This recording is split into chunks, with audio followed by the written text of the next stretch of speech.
Markee Dragon, also known as Marcus Eikenberry in real life, and welcome to a special edition of the Mailbag covering WarZ.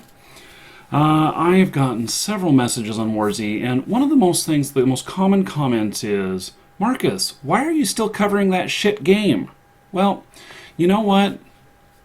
Here's the deal, is that despite how I think the game is being run, which has had a lot of issues, I do see improvements. And despite all of that, the strife and the conflict and how I disagree with how they're doing some things, the game is actually a good game. And so it's not about whether or not it's a crap game. It's that you guys just don't, some of you just don't like it, and that's okay. Don't watch my WarZ stuff. I have plenty of other content. There will be other games in the future, and this one just happens to have my attention at the moment. And but I've got a lot of other good games coming up, and so as with anything, over time things kind of change, and I'll get into more games that you enjoy, and I'll get into some other games that you don't enjoy. So, I happen to enjoy WarZ. So. Anyway, let's get to some mailbag items. I've got today quite a few here, and I've got one here from Giacomo65. And speaking of, this whole thing with the devs, and actually the devs are making the game, but it's the administration of the game that's really been the strife, because the devs are doing a great job. But this is a dev tutorial for dummies for WarZ Devs. Let's go through this. So, I present WarZ Devs, the road to success, aka devs stop thinking with your ass. Goodness. So, you know what? And I have to say, all of these people that are raising objections about the game are people who, for the most case, care about the game. Now, some people care about what I do, and so that's why they raise the objections, but other people that have objections about the game, that actually have constructive comments, are actually people who like the game. So don't hate on them. It's one of the ways of expressing ourselves. So, achieve these simple goals chronologically with goal number 1 to goal number 6 and claim the epic win. So let's go through these. Okay. So goal number 1, fix the loot spawns, more guns, ammo, less crap. Majority of people playing this game don't want to play grocery shopping, hiking simulator we have with the current spawns. I think that honestly, and I'm just giving you my opinion on this stuff, is that the loot right now seems to be heavy on food, but and it seems to be light on guns, but moderate or good on offhand weapons, like machetes and stuff like that. And the less guns that there are in this game, the better, in my opinion. Now, everybody wants to go out shooting things and have more ammo and everything. Well, and in fact, I have quite a stockpile of guns. And I stockpiled those when guns were very plentiful, and I still have a pretty big stockpile of them. So, it's like the fact that that I believe that guns should be rarer, and we should have a little bit more hand-to-hand combat, and that they should be harder to find. Or maybe ammo should be a little bit more plentiful, and guns harder to find still. I have not found any ammo since the new patch. And so that's been something. But then again, part of their business model is to sell ammo in the store, and I have bought some. So I bought the 100 round C-mags so that We put them on our M4, M16, and they cost, I don't know, I think I figured it up, but it was around 80 cents for one of those, and I think that lasted me probably, well, those last me probably 6 hours or so. I'm trying to be really sparingly with using my gun, but sometimes, you just start getting overwhelmed by zombies and you need to pull it out. Now, that's on a PvE server. On a PvP, I'd be killed pretty quickly for that. And so I'm not going to carry something like that with me on a PvP server. So anyway, unless we're going hunting and it's a big group of people, but we still tend to all die. I don't know, we're just stupid or something. But, the last episode 95, if you look at the end of the episode, it has actually where we did a all of us died.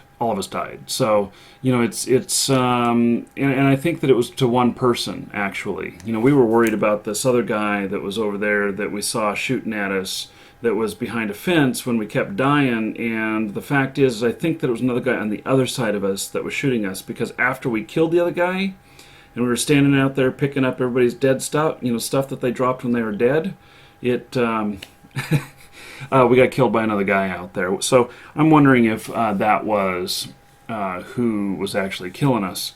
So anyway, those are my thoughts on that, and I'll go through on each one of these thoughts. So it does need to be a leveling of loot and stuff, and maybe they just cycle it through that sometimes they're lean on guns, sometimes they're heavy on guns, and sometimes they're lean on food, sometimes they're heavy on food. And I have to say, with the food, some food has healing properties. Juice will heal you by about around 10%. Ham will heal you. I think coconut water heals you a little bit too. And so I have been, when at the grocery stores, if I see those, I definitely pick them up because I never have enough bandages. And so those are a less effective healing method, but it's another way to heal yourself. So goal number two, implement a serious anti-cheat protection like Steam VAC. That Fairfight bullshit is, well, bullshit. Okay, so I have to agree that the anti-cheat needs to be improved. Fairfight is now, having used it for a while, I didn't know very much about it. I know a little bit more about it now. Having used it for a while, I think that it is definitely a well, let's just say that I think that Fairfight could use a big improvement. So I'm with you there. Actually, I think that needs to be fixed before the loot spawns. My opinion is that should be the number one thing. Goal number 3, fix server pricing, reasonable prices. Stop milking the cow so obviously. You know what? I have to admit that seeing these server prices, I thought to myself, wow, I'm never going to be able to afford one. Because I will not spend that much money on the game per month. When I last looked, it could have changed in the last few days, but when I last looked, it looked like to me that the lowest price servers were around $60 a month, and the highest price was just over $100. And it it seems to me, I mean, if you look at a model of like DayZ servers or Battlefield servers, these different server things, I can get servers for $15 to $25, kind of in these same specs per month. And so it seems to me that it's too expensive. So I don't know what the whole deal is with that, why it costs so much, but I agree, it does cost too much. And now, on that flip side, I have to say there's another thing that I've thought of which might account for the cost, which is that the host that they're using guarantees high reliability, good customers, good service for us, the players, and that we're not going to encounter lag issues or anything like resource issues. And also, if they keep the price higher, it keeps the number of servers that people are creating lower, which helps to keep server populations higher, which makes for better gameplay. Just saying. I don't know if that's the truth or not. I mean, I know that's the truth that the higher population equals better gameplay, and that may be a valid method of what they're doing. But I do not know if if that's what's on their mind. So, goal number 4: add Stronghold servers, reasonable prices. So yeah, I'm interested to see the Strongholds, and those I know that they are upcoming. So yeah. And Stronghold servers, I'm not sure what we're going to do on those. One of the original things was pitched is that you could grow your own food and stuff like that. I have a Stronghold coming to me because I got a legendary pack, and so when they come out, I'll find out and I will let you know. Okay, number 5: start polishing the game, skins, weapons, etc., so it doesn't look like straight War Inc. ripoff. Interesting. You know what? I plan on playing War Inc. today, and so I will have some War Inc. videos for you coming up. I actually installed the game. I've got my account. I just haven't logged in for the first time. And so I want to see what people are talking about this. I do see some similarities, but from talking to Russian Caliber, he says it's really a different game. And Kook mentioned that as well when I talked to him. So now game polish is really good. But gameplay and fun is more important. So actually, I think this is in the right order. Polish does come near the end. Goal number 6: finally, now you can start adding your skills, cars, new weapons, maps, and working on fresh content. Amen, brother. I agree. So definitely, I think this is a very good list. A very good list. So I'm going to post this list with the video in the description here, and then I'll send out a few messages once this video is posted to a few key people at the company and let them know about it. And so he says here in the end, follow these simple goals and you'll find yourself embraced in a tasty success. You know what? Very positive comment. Thank you for not just bashing the shit out of them. And P.S. After you start working on these goals one by one, as instructed, I love it. This is a command. You must do this. Maybe you'll start. We'll be able to look in the mirror, knowing that you finally do your Foken shit. Yes. Okay. So. I have to agree with a lot of this stuff, and I think that it is, yeah, I have no objections to this list, actually, and despite many people on my channel, many of you viewers, that give me such crap about playing this game still, the game is good. And, I just have to say that it is. And I really enjoy it. And it's my interpretation. And you guys don't have to play it. And, hopefully, if you don't like this WarZ stuff, well, I'm sure you're not even watching at this point. So what am I wasting my breath on? Anyway, if you're still here, obviously you have an interest. And my hopes would be that the WarZ dev team and administration just really continues to move forward, doing a good job, and really thinking through some of the decisions that they do. Because there are a few of them that I go, what the heck just happened? So, anyway, Giacomo, thank you very much for this, and I appreciate it. So, that really, I guess we don't need to do more WarZ stuff in this episode. That was plenty. Everybody, take care.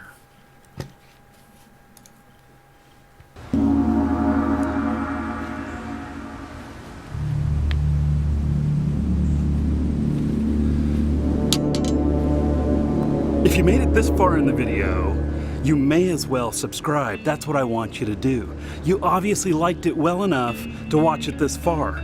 So look at this. This is Frostmourne. This is a Runes of Magic sword. This Runes of Magic sword is one that we're giving away as second prize to one of you subscribers just for being subscribed. That's all you have to do. Subscribe and accept our messages or watch our videos where we draw for prizes. So this one is it's a really nice sword. It's signed by some of the American staff for Runes of Magic. And then there's the big boy here. I got it on my shoulder because it's so darn heavy. You know, the sucker is 16 pounds. Look at this. So it's a two-handed sword here, man. This is a beautiful sword. And we're giving this away when we hit 42,500 subscribers. It could be you. So, just subscribe. That's all you have to do. We'll do videos selecting the winners, and we'll send you a message in YouTube as long as you accept it. Just make sure you accept messages from us. To do that, put us on your contact list. And you just add Markee Dragon to your contact list, and then you'll be able to get messages from us, and you'll have 30 days to get back to us when we send you a message. Or if we can't message you, you'll just be on video, and you just gotta watch the video and then contact us. So anyway, if you made it this far, you really should subscribe, and I would appreciate it. So anyway, that's all. Thank you. Bye.